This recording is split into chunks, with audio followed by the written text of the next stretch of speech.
Hi folks, it's Alicia. Welcome back to my channel, and I think this is probably going to go up on Sunday your time, so happy Sunday. It is about 6:30 in the evening here, and you can see there's a slight breeze because it's ruffling my blouse, and it's still glorious out, and I'm out here on the rooftop waiting for the sun to set because I love to watch that each and every evening. I feel like it's a gift I get every day, and so I thought I would do my video out here. I wanted to say, first of all, thank you so much for commenting on those quick flip books, Flatmail books. Let me tell you something, folks. So here's a funny thing. So you saw our rooftop patio, right? It's like 1,000 square feet. But the apartment that we've rented, or my husband rented, is 300 square feet. So just think about that. That is smaller than the size of an average studio apartment, and it's a one-bedroom. So today I spent all day working and unpacking because one, I've been too busy all week, which is a good thing. And two, it's a huge task when you have a teeny tiny amount of space and a whole bunch of stuff. So here's what the challenge was. When I made those Flatmail pieces, I was using the scissors that came with the apartment, which were really like old and crooked and bent and kept cutting weirdly because they had like ridges in them. And I only found my double-sided tape, and I only had my fabric tack. So, and the foam dots that I bought when I hauled at the dollar store here. So I didn't have regular glue. I didn't have my glue gun set up that I had bought from the dollar store. I didn't have any of my materials. Like I didn't have my scissors that I packed. I brought a small paper cutter. I didn't have that. I didn't have my small punch, which I would have used for the pockets to make them nicer. I didn't have nada, folks, nada. So that was all like old school fussy cutting, and I didn't even have a paintbrush to put the glitter on, so like I had to use a Q-tip. So talk about going back to the way that I made that first piece for Lily, and that's why some of them are a little wonky looking, but they were meant to be prototypes at first, except they started to work so well that I was like, oh, I can send out some treats. But it was so nice and interesting to learn that so many of you liked Prototype 1. Because for me, Prototype 1 was the hardest to do, partially because the folder that I bought, which I bought for $1.19 at Tuesday Morning, and it's an amazing folder, it's like a traveler pocket folder, was actually not that easy to work with and cover and utilize with the materials I had, especially since I didn't have glue, proper glue, I didn't have my glue gun, and it just was difficult to manipulate. And that red really threw me off when most of the work was pink and green and mint green. So I was like struggling a little bit to make that piece work. And yet do you hear someone singing happy birthday in the background? They make such a big deal out of birthdays here. It's crazy. We'll talk about that. But it's a huge deal here, like bigger than most holidays. People go all out for birthdays, which is really nice actually, but very different.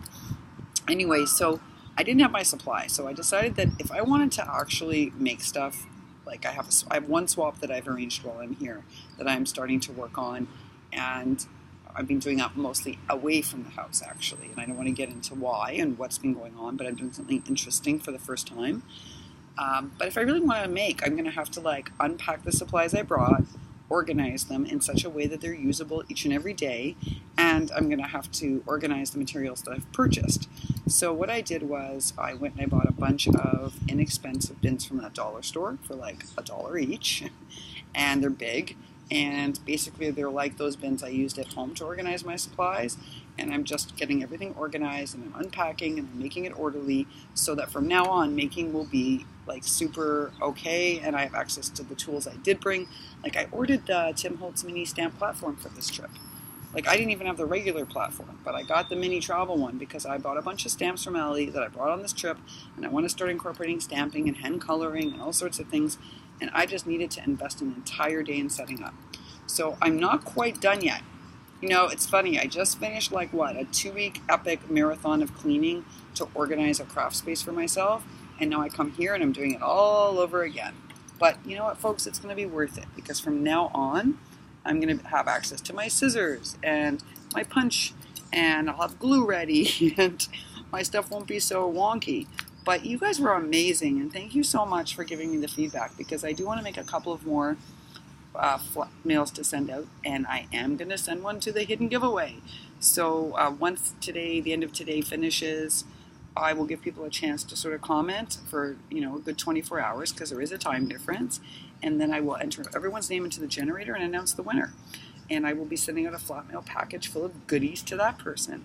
So that was great of you guys, and I so appreciate the feedback. It's so helpful because I'm trying out all different prototypes, and it's great to know which ones actually resonate with you. It's funny. I have a favorite too out of them, and it's not that one. So it's interesting that you guys, so many of you picked one that was not my favorite because I struggled with the red, but it teaches me something about how other people see your work. So again, thank you so much for always being supportive, always taking the time to comment. I'm grateful to each and every one of you. I'm reminding you because I'm away that I am doing that Subbie giveaway. And it's really an easy Subbie giveaway for like a tremendous prize, folks. 2 really great prizes.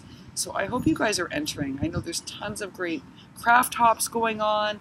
Like Catsel Create has a great craft hop going on. Sabrina's participating in a bunch of great, like these mini swaps. And there's so many great things happening. So I know it's hard to remember, like, oh yeah, right, Alicia has this Subway giveaway going. But it's super easy, folks. It's a card or a post on Instagram or a VR shout out for somebody who actually inspires you. In fact, I was going to tell Kathy today, the piece that she did about the Flatmail actually could have counted as her submission.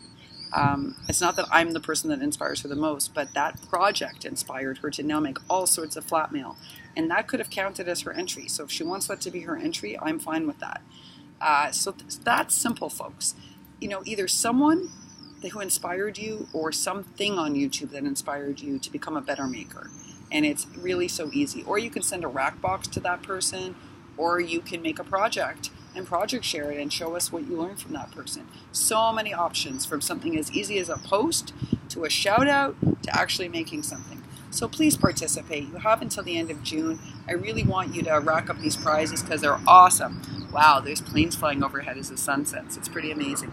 Anyway, folks, so hopefully in the next couple of days I'll have some new prototypes to show you for the Flatmail, and I'll be excited to do that, and they won't look so wonky because I'll actually have my tools. Thanks so much. As always, I so appreciate you guys.